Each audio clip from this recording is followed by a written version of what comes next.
Ini adalah Pak Yoman.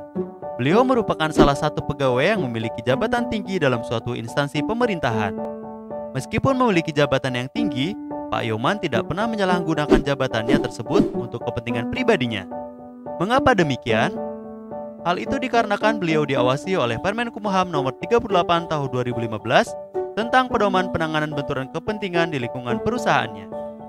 Di dalam Permenkumham Nomor 38 Tahun 2015 terdapat beberapa pedoman terkait penanganan benturan kepentingan, di antaranya maksud dan tujuan pedoman penanganan benturan kepentingan, bentuk-bentuk benturan kepentingan, sumber penyebab terjadinya benturan kepentingan, penanganan situasi benturan kepentingan, faktor keberhasilan penanganan benturan kepentingan, serta pencegahan benturan kepentingan.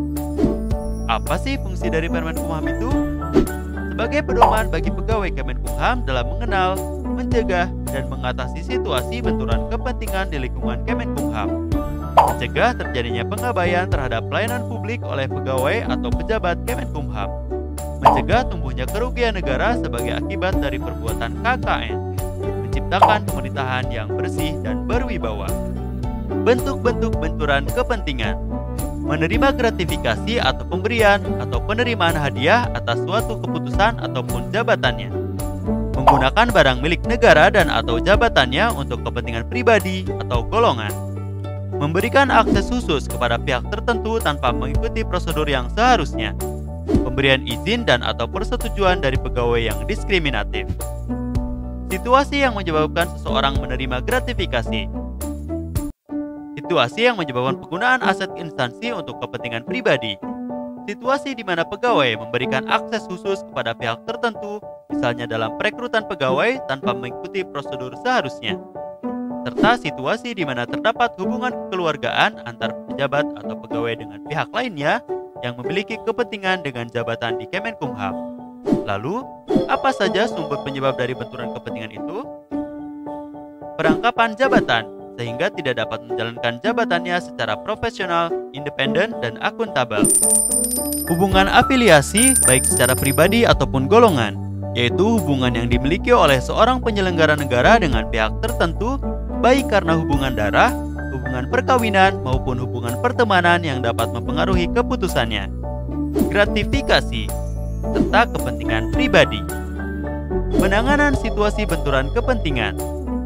Pejabat atau pegawai yang berpotensi atau telah berada pada situasi benturan kepentingan dilarang untuk meneruskan kegiatan tugas dan tanggung jawab yang terkait dengan situasi benturan kepentingan tersebut.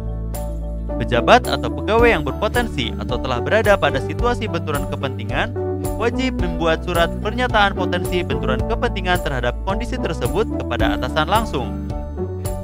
Lalu, faktor apa saja sih yang menjadi pendukung keberhasilan penanganan benturan kepentingan?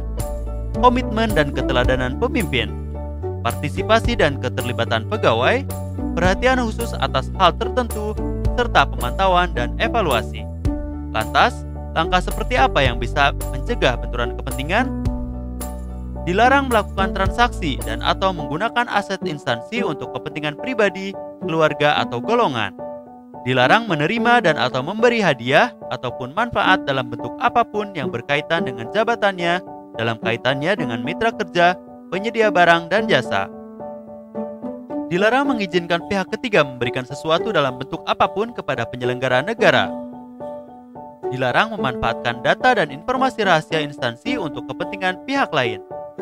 Dilarang baik langsung maupun tidak langsung dengan sengaja turut serta dalam pemborongan, pengadaan atau persewaan yang pada saat dilakukan perbuatan untuk seluruh atau sebagian ditugaskan untuk mengurus atau mengawasinya. Sekarang sudah tahu kan apa itu gratifikasi? Tetap hati-hati agar kita terhindar dari gratifikasi, karena gratifikasi merupakan bibit awal dari korupsi.